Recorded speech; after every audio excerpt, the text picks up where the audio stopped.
Dear friends, let's continue the love song of J.Alfred Prufrock.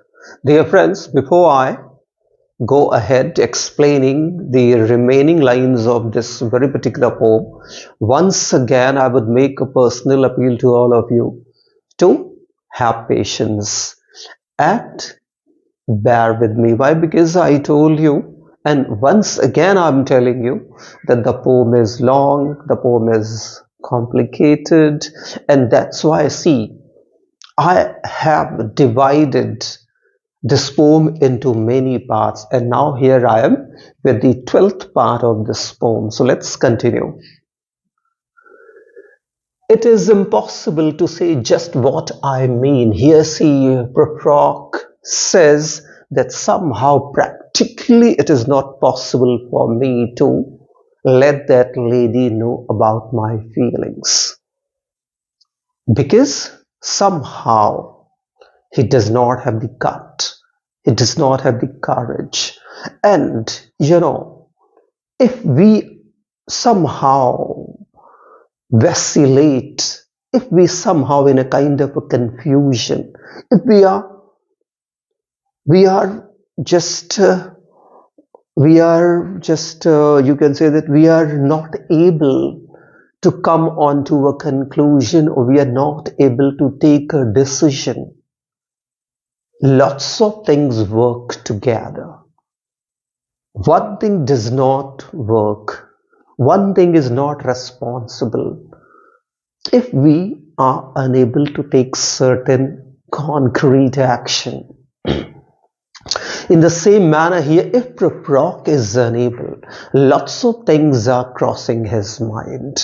First of all, he has anxieties, and lots of things are responsible for the anxieties.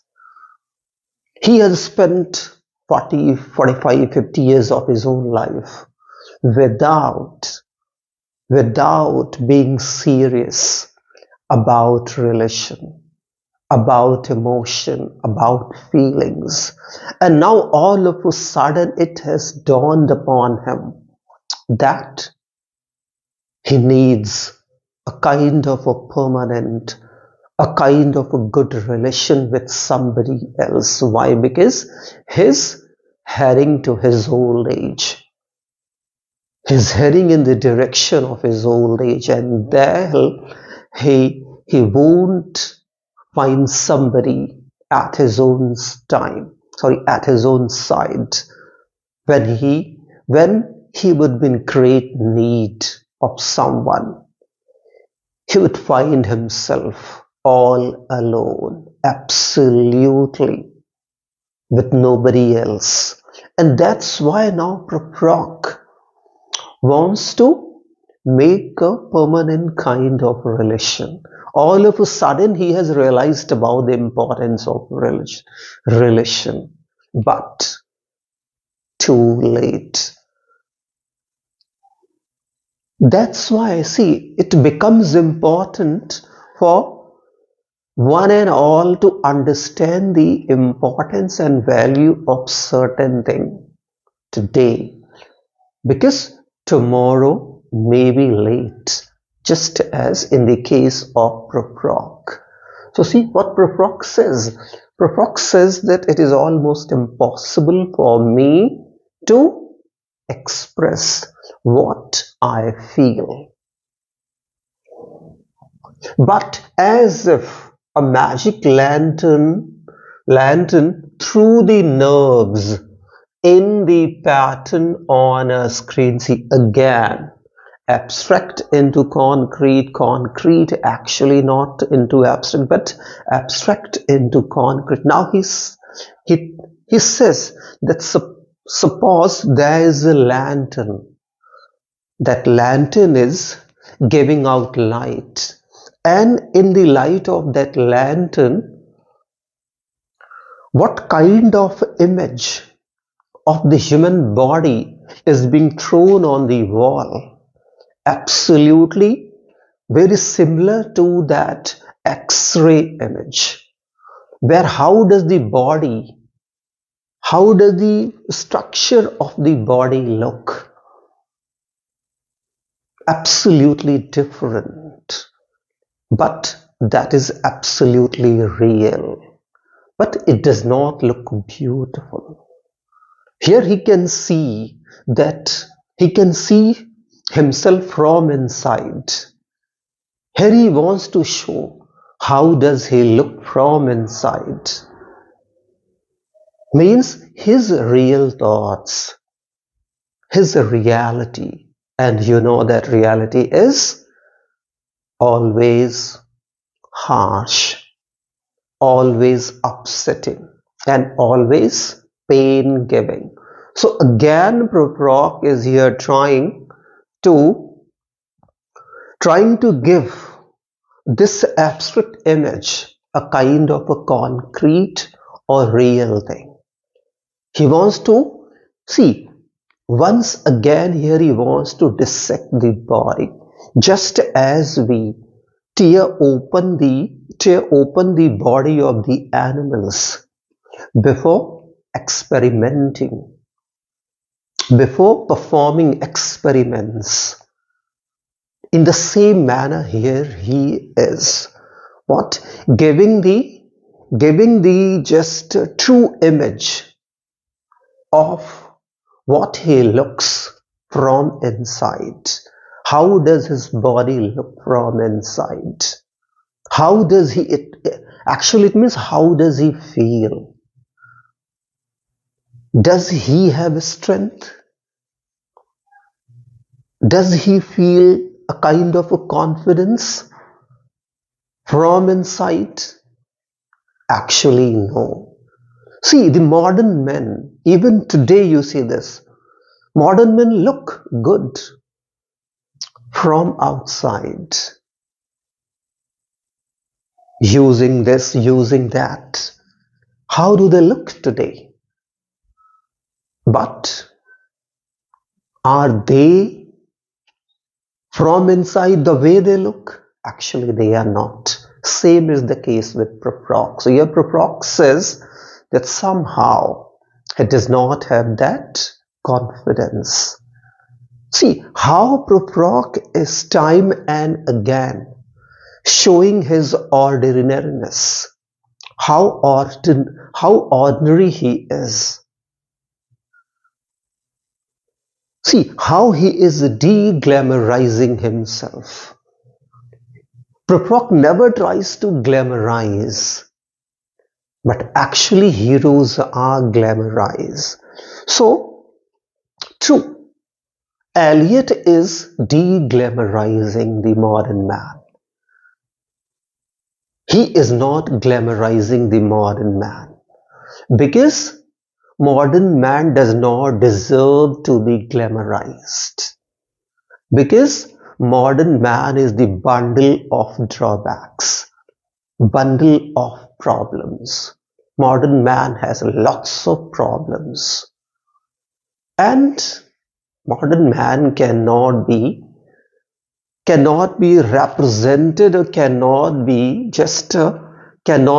depicted or portrayed as hero, just as it happens in our typical true romantic Bollywood movies. In the same manner, here see Prufrock is just trying to de-glamorize, trying to remove all the glamour associated with the people in love. He says no glamour at all, and he's trying to show the harsh reality of the modern man, where true love is nowhere, where people have a mask on their faces.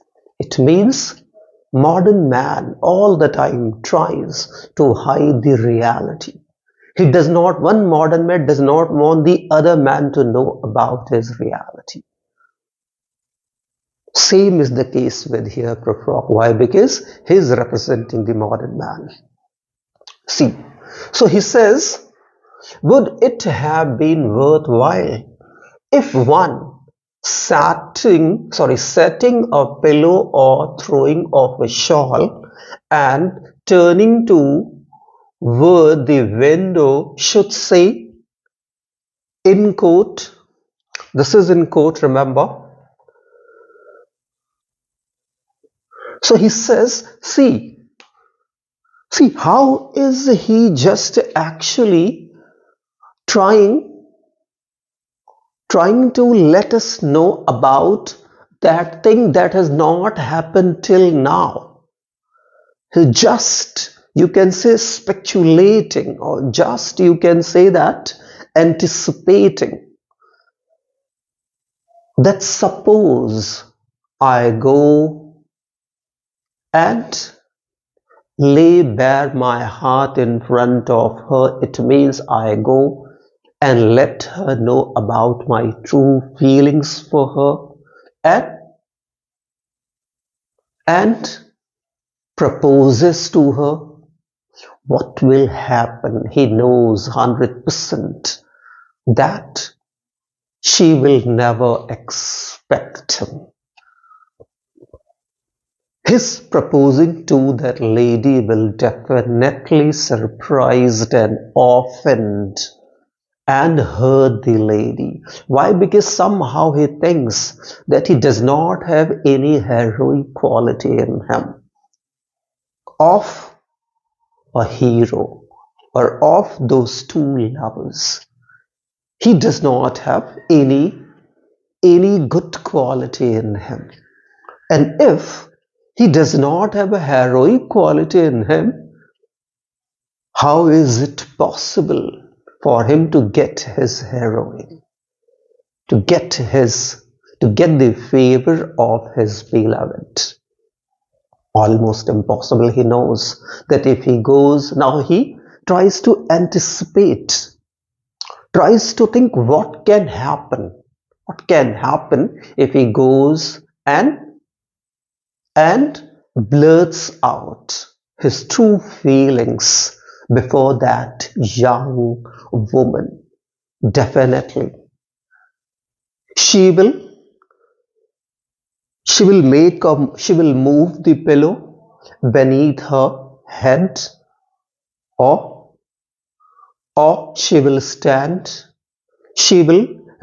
throw the shawl away and will definitely say that, Prufrock, you took my friendly gossip or my friendly talk in the wrong sense. I never took you as my love interest. You were only and only a common friend for me, not more than that. If I spent time with you, I did not mean I took you as my love interest. If we spent evenings and days together in eating, drinking, discussing, reading novels, just having a stroll, just along the seaside, sea beach or river bed, all those things did not mean that I took you as my love interest. No. And really, your proposing to me has somehow offends me. He thinks that if he goes and lets that lady know all about he feels, she will definitely reply in this cold and in this negative manner.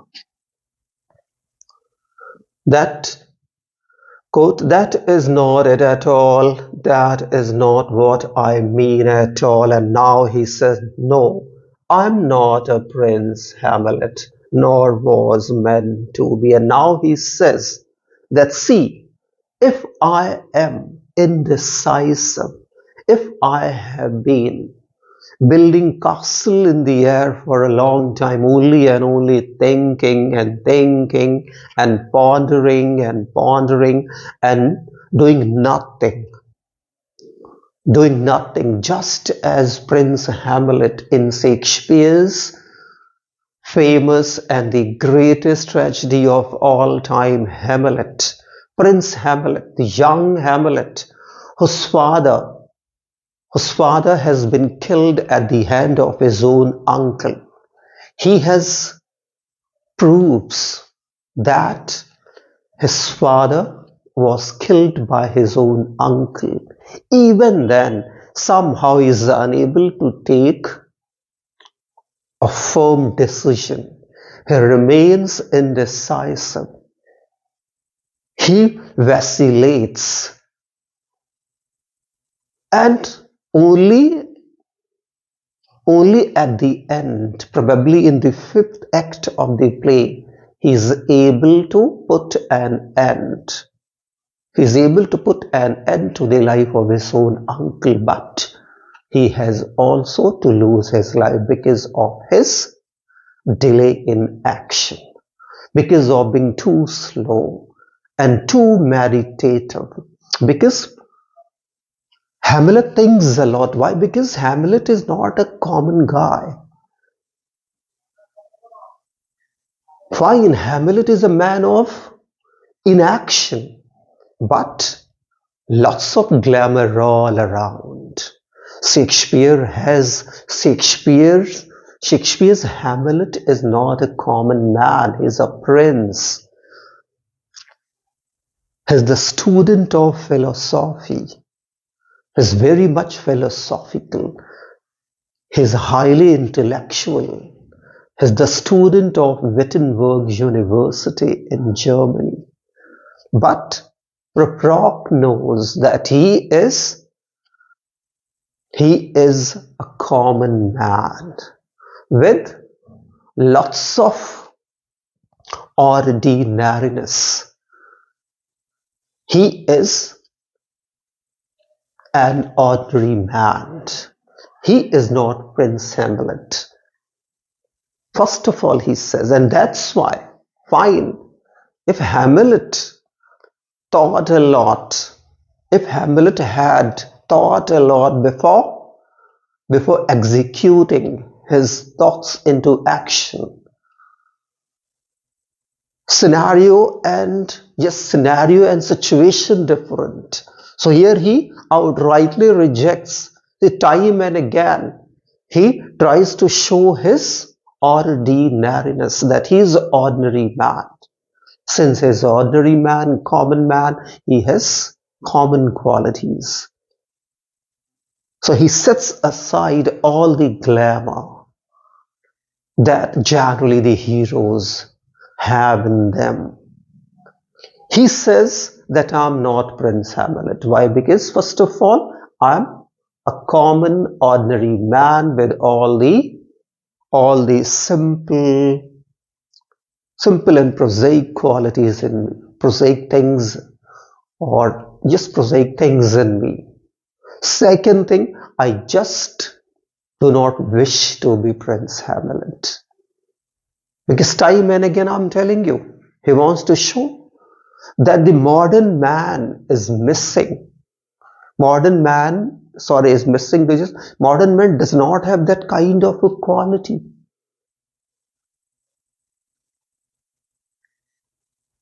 That actually people in the olden days had.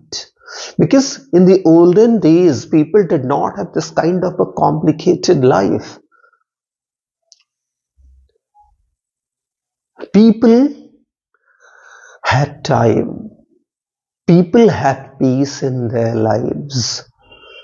They had virtue in them. But the corruption, the complications of the modern time, industrialization, urbanization, just the blind and the mad pursuit of the power, wealth, and all has deprived man of all the manly qualities, and given lots of diseases, mental, psychological, physical diseases to the modern man. And as a result of this, modern man is not so healthy, so sound, so good as the man in the 18th and in the 19th century used to be.